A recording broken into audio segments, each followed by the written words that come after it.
The sky god thought he could cage his children forever, but when a mother's rage meets an adamantine blade, even the heavens can bleed. What happened next created monsters so beautiful and terrifying that they changed the world forever. Last time, we witnessed the birth of the primordial gods and the imprisonment of the mighty titans by their father Uranus. Today, we'll see how Gaia's desperate plan unleashed forces that would reshape the cosmos. You'll discover why this bloody act gave birth to love itself, and how a son's terrible deed set the pattern for divine succession that would echo through eternity. Deep within the earth, Gaia writhed in constant pain. Imagine a mother forced to hold her children prisoner within her own body. 12 mighty titans, 3 one-eyed cyclopes, and 300-handed giants, all trapped in her womb by their cowardly father. Every movement of the imprisoned gods caused earthquakes. Every breath they took created volcanic eruptions. The earth itself was tearing apart from the strain. But Uranus didn't care. Each night, he descended from the starry heavens to embrace Gaia, forcing more children back into her depths, maintaining his cruel cycle of imprisonment. This wasn't just tyranny, it was cosmic injustice. The Titans were meant to rule the organized universe. The Cyclopes were destined to forge the weapons of the gods, and the Hecatoncheires would become the guardians of divine justice. Instead, they remained trapped, their purposes unfulfilled. But Gaia was more than just a victim. She was the primordial earth goddess, ancient beyond measure and cunning beyond imagination. If Uranus thought he could oppress her forever, he was about to learn a terrible lesson. From the depths of her being, Gaia forged a weapon unlike any other, a sickle made of adamantine, the hardest substance in existence. This wasn't just metal, it was crystallized divine will, sharp enough to cut through the fabric of reality itself. The blade gleamed with an inner light, beautiful yet terrifying. Then came Gaia's desperate gambit. She called to her imprisoned children, her voice echoing through the caverns of their confinement. "My children, your father has wronged us both. Which of you has the courage to punish him for his cruelty?" The response was silence. The Titans, mighty as they were, trembled at the thought of attacking their father. Oceanus, who would rule all waters, remained quiet. Hyperion, the future light of heaven, said nothing. Even Iapetus, ancestor of humanity, dared not speak. But then from the deepest darkness came a voice cold as winter and sharp as the blade itself. "I will do it, Mother. I hate our father for what he has done to us." This was Kronos, time personified, the youngest and most cunning of the Titans. As evening approached, Uranus began his nightly descent, his star-spangled form covering the earth like a cosmic blanket. But this night would be different. This night, justice would finally be served. Gaia had positioned Kronos at the perfect spot, hidden in the shadows, where earth meets sky.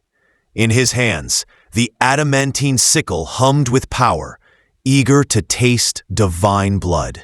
As Uranus settled over Gaia in his moment of vulnerability, Kronos struck.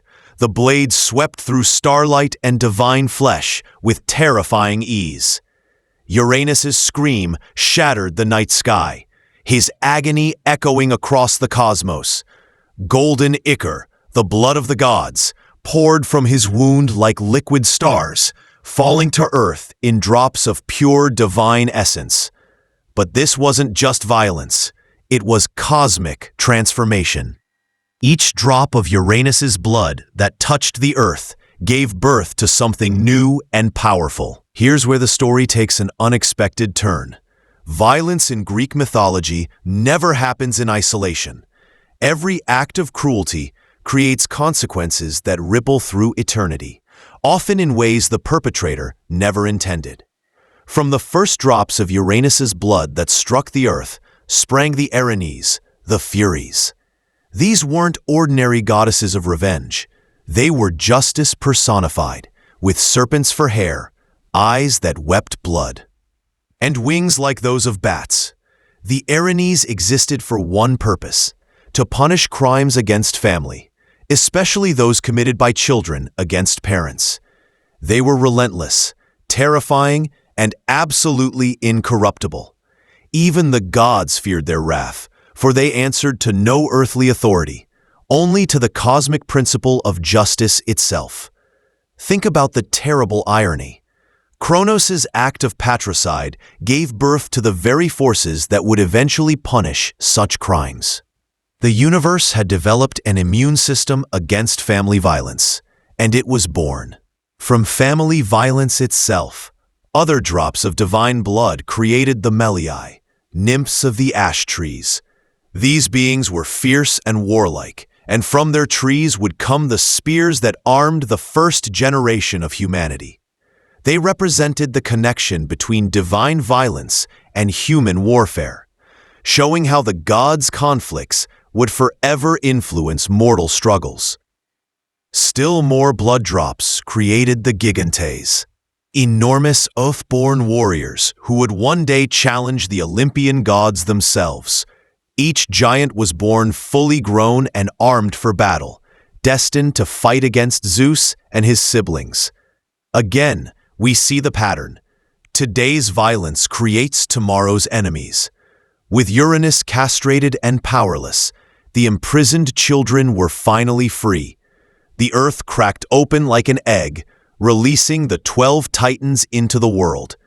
Each emerged transformed by their long imprisonment, more powerful and more determined than ever. Kronos claimed leadership of this new order, wielding his bloody sickle as a symbol of his authority. But he didn't rule alone. The Titans divided the cosmos among themselves, creating the first organized pantheon of gods. Oceanus took dominion over all waters, his body forming the great river that encircled the world. Hyperion became the source of celestial light, fathering the sun, moon, and dawn. Themis established divine law, while Mnemosyne became the keeper of memory itself. But the real transformation was philosophical. Under Uranus, the universe was ruled by fear and oppression. Under the Titans, it became organized, civilized, and prosperous.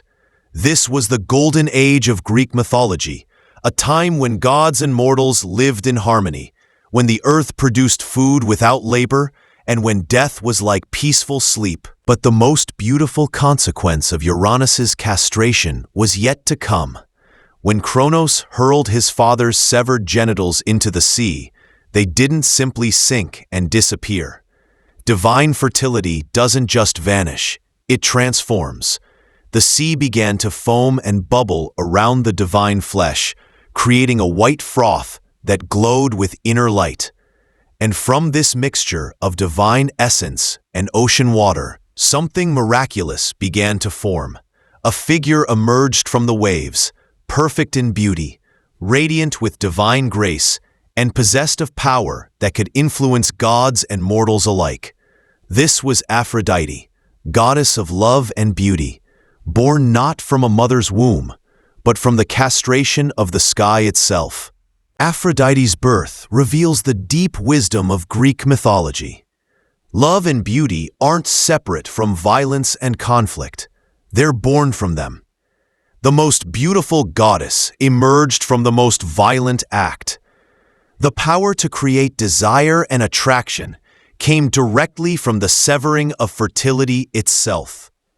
As Aphrodite rose from the sea foam, flowers bloomed in her footsteps, dolphins danced in her wake, and the very air shimmered with golden light. Even the Titans paused in their cosmic reorganization to marvel at her beauty. This story establishes the central pattern of Greek mythology. Power gained through violence creates the conditions for its own overthrow. Uranus's oppression led to his castration. But Kronos, drunk on his victory, would soon repeat his father's mistakes in even more horrific ways. The Titans ruled wisely for a time, but Kronos harbored the same fear that had driven Uranus, the terror of being overthrown by his own children. And when that fear finally overcame his wisdom, he would commit acts that made his father's cruelty look like mercy. So ends the first great revolution in Greek mythology. Uranus the oppressor was brought low by his own son, but his blood gave birth to divine justice, the warriors who would challenge the next generation, and love itself emerging from the sea. The Titans now ruled a golden age, but the pattern was set. Each generation of gods would be overthrown by their children, and each act of violence would create the instruments of future justice. Kronos held his adamantine sickle and fought himself secure, never imagining that his own son would one day wield an even more terrible weapon against him. The cosmos had learned to punish tyranny, to birth beauty from violence, and to ensure that no god, no matter how powerful, could hold absolute power forever.